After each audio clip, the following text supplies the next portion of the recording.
ओम शांति। 13 अप्रैल 1973। बाबा के अव्यक्त मधुर महावाक्य। मुरली का टाइटल है भक्त और भावना का फल।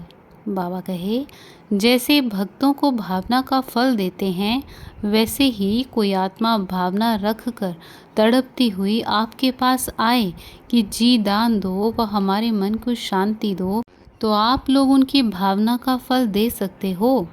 उन्हें अपने पुरुषार्थ से जो कुछ भी प्राप्ति होती है वह तो हुआ उनका अपना पुरुषार्थ और उनका फल।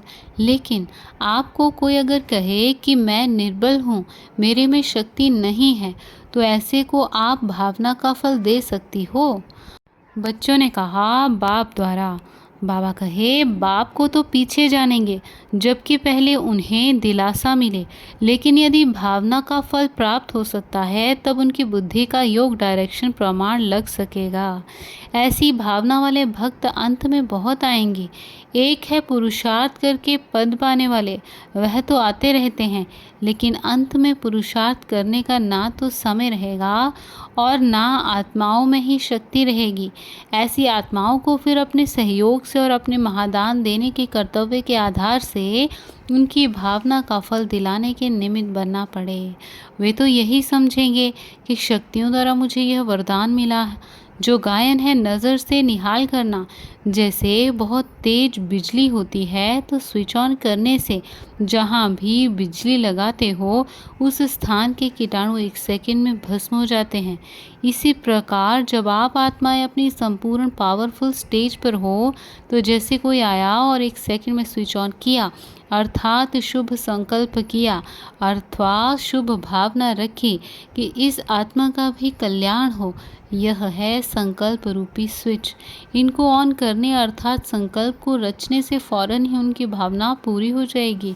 वे गद हो जाएंगे, क्योंकि पीछे आने वाली आत्माएं थोड़े में ही ज़्यादा राजी होंगी।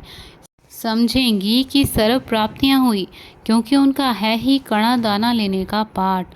उनके हिसाब से वही सब कुछ हो जाएगा।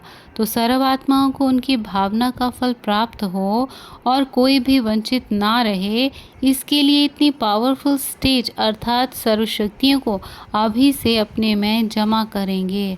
तब ही इन जमा की हुई शक्तियों से किसी को समाने की शक्ति और किसी को सहन करने की शक्ति दे सकेंगे। अर्थात जिसको जो आवश्यकता होगी वही उसको दे सकेंगे। जैसे डॉक्टर के पास जैसा रोगी आता है उसी प्रमाण उनको डोज देता है और तंदुरुस्त बनाता है।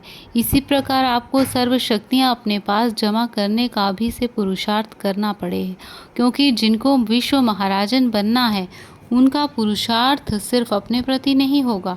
अपने जीवन में आने वाले विघ्न व परीक्षाओं को पास करना ये तो बहुत कॉमन है, लेकिन जो विश्व महाराजन बनने वाले हैं उनके पास अभी से ही स्टॉक भरपूर होगा जो कि विश्व के प्रति प्रयोग हो सके।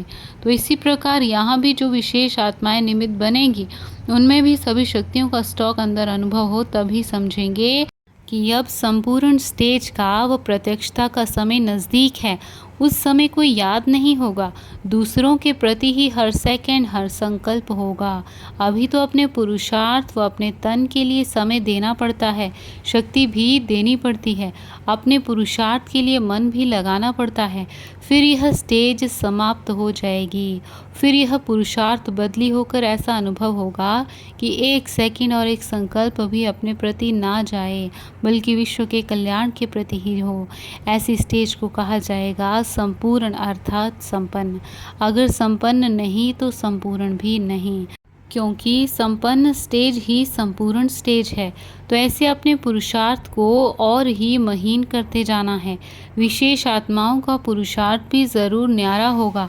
तो क्या पुरुषार्थ में ऐसा परिवर्तन अनुभव होता जा रहा है? अभी तो दाता के बच्चे दातापन की स्टेज पर आने हैं, देना ही उनका लेना होगा। तो अब समय की समीपता के साथ संपन्न स्टेज भी चाहिए। आप आत्माओं की संपन्न स्टेज ही संपूर्णता को समीप लाएगी। तो आप लोग अभी स्वयं को चेक करें कि जैसे पहले अपने पुरुषार्थ में समय जाता था, अभी दिन प्रतिदिन दूसरों के प्रति ज़्यादा जाता है। अपनी बॉडी कॉन्शियस देह अभिमान नेचुरली ड्रामा अनुसार समाप्त होता जाएगा। सर्कमस्टेंसेस प्रमाण भी ऐसे होता जाएगा। इससे ऑटोमेटिकली सोल कॉन्शियस होंगे। कार्य में लगना अर्थात सोल कॉन्शियस होना। बगैर सोल कॉन्शियस के कार्य सफल नहीं होगा, तो निरंतर आत्म अभिमानी बनने की स्टेज स्वतः ही हो जाएगी।